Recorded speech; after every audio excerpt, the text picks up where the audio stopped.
Hati-hati kalau usianya sudah 40 tahun bahkan lebih. Hati-hati. Ya, hati-hati. Quran surah ke-46 Al-Ahqaf ayat ke-15 ya.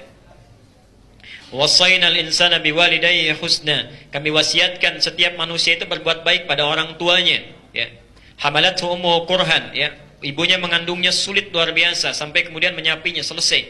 Poinnya bukan itu. Surah 46 Al-Ahqaf ayat ke-15. Perhatikan. Poinnya adalah maka bila ada seorang anak sampai usianya 40 tahun. Ada ayatnya? Sampai 40 tahun dan masih didapati kedua orang tuanya. Hati-hati, sampai 40 tahun. Sebetulnya ayat ini bisa umum, orang tuanya masih ada atau sudah meninggal. Maka perhatikan, diajarkan doa oleh Quran. Diajarkan doa. 1. Rabbi auzi'ni an ashkura ni'mataka allati an'amta alai. Belum selesai. Wa ala walidayya. Perhatikan betul ya. Mohon maaf sebesar-besarnya. Usia 40 tahun. Kata Quran, banyak-banyak berdoa, doanya 2. Yang pertama, Rabbi auzi'ni, ya Allah mohon bimbing saya an ashkura ni'mataka allati an'amta alayya, untuk mensyukuri nikmat-nikmat yang telah Engkau berikan kepadaku selama 40 tahun ini. 40 tahun. Insyaallah. Tapi yang menarik bukan ini. Wa ala walidayya, ini adab Quran. Dan pada kedua orang tuaku yang telah mempersiapkan, mendidik, mendoakan aku sehingga aku mendapatkan nikmat ini sampai 40 tahun. Ini adab di Quran menjelaskan bahwa barangkali kesuksesan yang Anda telah raih selama 40 tahun itu, 30 tahun, 50 tahun, barangkali ikhtiar Anda itu mungkin cuma 30%-nya. Ya. 70%-nya itu yang membuat Anda sukses, kaya, kedudukan naik. Mungkin mohon maaf, itulah tangisan ibunda yang tiap malam itu bangun, nangis, keluarkan air matanya. Wahai Allah, hamba cuma makan singkong yang dibawa oleh suami. Berbagi dengan suami dalam keadaan peluhnya. Dia berharap mendapatkan rezeki yang halal. Dia nangis pelan-pelan. Mohon ya Allah, jangan sampai anak saya mendapatkan situasi yang serupa seperti sekarang. Mudahkan pekerjaannya, lancarkan rezekinya, berikan kenikmatannya, bimbing dia ya Allah. Itu yang sampai ke langit. Ibunya Ismail siapa? Hajar alaihissalam. Hajar alaihissalam. Maaf. Yang bolak-balik cari air siapa? Hajar turun dari sofa dengan beningnya. Begitu melihat peluang, kayaknya ada mata air oase, lari beliau. Setelah lari, kayaknya bukan ya. Tapi pastikan aja, naik, bukan. Bolak-balik, bolak-balik. Masya Allah, dalam bolak-baliknya Ismail sudah kemakin haus, menghentakkan kakinya sedikit saja. Tak! Keluar apa? Baik. Yang mendapatkan airnya siapa? Ismail. Yang bolak-baliknya? Hajar. Kalaulah ibundanya tidak menangis, lelahnya, bolak-balik, capeknya, tentulah Ismail itu sebelumnya sudah menghentak-hentak, tapi air nggak keluar. Tapi ketika ibunya bolak-balik, menangis, memohon kepada Allah, yakin, tawakal, itu yang menyebabkan air keluar. Dan hebatnya, zam, bukan ijma. Ibunya bisa berkata, ijma. Kalau ijma itu kumpul, bisa habis. Makanya sekarang kita ijtima, kumpul, tapi pulang lagi. Selesai. Kalau zam, kumpul, jangan habis. Kumpul, jangan berhenti. Kumpul, jangan berhenti. Makanya zam-zam yang terkumpul terus tidak akan pernah berhenti. Ada anjuran di dalam Quran, hati-hati Anda kalau sudah usia 40 tahun, banyak-banyaklah bermohon kebaikan kepada Allah, plus sertakan orang tuanya. Karena boleh jadi, ikhtiar Anda itu cuma 30%, orang tua yang memohonkan kebaikan kepada Allah. 2, ini kaitannya.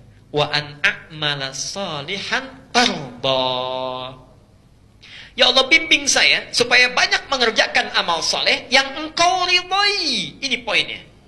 Amal soleh yang Engkau ridhai. Maaf, sholat amal soleh bukan? Amal soleh, tapi belum tentu orang sholat Allah ridha.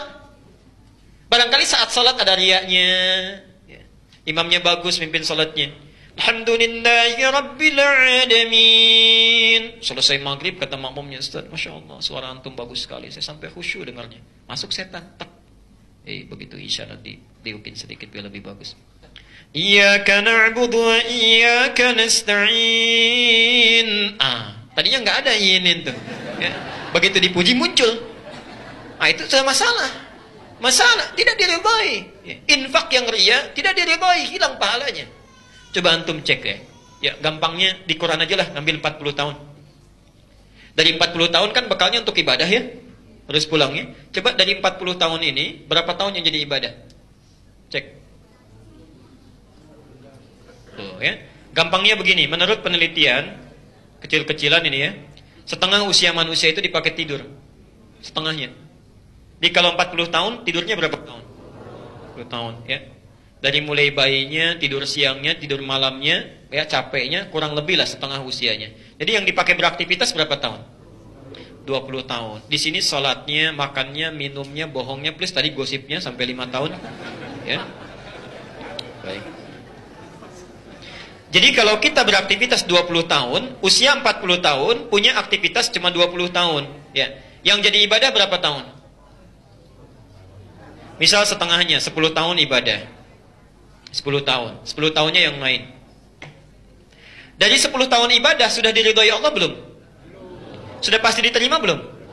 Kira-kira yang diterima berapa tahun? Tuh. Ayo ambil. Gak usah pesimis, mungkin 5 tahun. Yang jadi masalah, orang usia 40 tahun, punya amalan yang dibanggakan, yang tak bermasalah cuma 5 tahun. Sebelum ke sana, saya mau tunjukkan dulu. Sebelum ke sana, saya mau tunjukkan. Gini poinnya. Ada orang diberikan 40 tahun, amalan utama cuma 5 tahun. Ada anak dikasih usia 4 tahun, Masya Allah. Dia sudah amalan luar biasa. Amalannya melebihi usia 40 tahun. Orang 40 tahun belum hafal Quran. Ini anak 4 tahun sudah hafal Quran. Ya. 40 tahun matanya sehat, kakinya sehat, tangannya sehat. Anak 4 tahun matanya buta. Sarafnya terganggu, hafal Quran, antum kemana aja? Dan bagaimana bisa menjawabnya di hadapan Allah? Saya kan pernah katakan seorang anak kecil Musa namanya, 6 tahun, 7 tahun dari Asyut di Mesir. Masya Allah belajar Quran, ya sampai bapaknya mengantar pakai motor dimodifikasi, jalan 20 km. Awal-awal gurunya cuma minta 1 ayat. Anda bayangkan dari Lebak Bulus ke Bekasi ke sini, begitu datang ke gurunya, minta ngaji, baca alif lam mim, udah pulang lagi, ntar besok datang lagi ya. Kira-kira mau datang lagi nggak besoknya itu? Ini anak sabarnya luar biasa, sabar, paham. Ini guru pasti ada hikmahnya, ada tujuannya. Masya Allah, ditekuni sampai hafal Quran. Bapaknya yang nganter belum hafal, anaknya yang buta hafal. Tapi setiap pulang, bapaknya ngecek lagi hafalannya, disimpan di dashboard motornya, dimodifikasi, cek nah, dimanfaatkan di jalan sampai hafal. Begitu sudah hafal Quran, itu sampai beritanya disebarkan secara viral, Allah berkehendak. Sampai salah seorang reporter televisi datang, ya, merekam itu, ditanya, ya Syekh Musa, hey Syekh Musa, jika Anda diperkenankan oleh Allah untuk memohon saat ini, apa yang mau diminta? Kira-kira kalau mata kita nggak bisa lihat, mintanya apa? Saya melihat, ya, minta melihat. Tapi jawabannya mengejutkan. Lihat kalimatnya. Kalau saya diperkenankan oleh Allah untuk memohon saat ini juga, saya akan minta kepada Allah, satu, ya Allah, mohon jangan sembuhkan mata saya. Biarkan saya buta, karena dengan buta ini saya bisa menghafal Quran. Satu. Tolong biarkan saya buta, karena dengan buta ini saya bisa menghafal Quran. Tapi yang menarik bukan itu. Yang menarik, demi Allah saya katakan, saya akan membawa Quran saya ketika menghadap ke hadapan Allah. Saat saya datang sendirian, dalam keadaan yang sangat gemetar, saya katakan, ya Allah, saya sudah berusaha menghafalkan Quran ini menjadi bekal saya menghadap kepadamu. Kalau dengan Quran yang sudah saya hafalkan, saya mesti dihukum juga. Mohon ringankan hukuman saya dengan Quran yang telah saya hafalkan. Anda dari mana itu? Ya, Allah. Itu Musa. Musa, anak buta, 6 tahun, menghafal Quran, membawa bekal menghadap Allah. Kita dikasih 60 tahun, usia yang sangat panjang, kemana aja kita? Ya. Jadi bertakwalah kepada Allah, perbaiki. Belum kita bicara ini, ikhlasnya cuma 5 tahun. Berapa tahun dosanya yang dikumpulkan? Karena itu kalau Anda sudah lewat usia 40 tahun, maka perbanyak amal soleh. Sudah berpikir pulanglah, jangan yang macam-macam lagi. Dalam hadis qudsi disebutkan, ya ibadi khalaqtuka lil ibadah fala tal'ab. Hei hambaku, saya ciptakan kamu untuk ibadah, jangan banyak main-main. Ya. Kalau kita bisa beribadah, kenapa main-main? Kan tipis bedanya. Cuma diniat saja.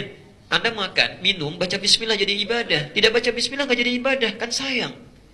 Karena itu kembalilah ke rumah masing-masing, bulatkan niat untuk kembali kepada Allah, perbaiki keadaan diri kita, dan insya Allah Allah mudahkan segala kehidupan kita. Dunia ini kecil, sangat kecil, dan itu digenggam saja. Kalau kita sudah orientasi akhirat, dunia akan ditentukan oleh Allah. Gampang, demi Allah saya katakan gampang. Ya.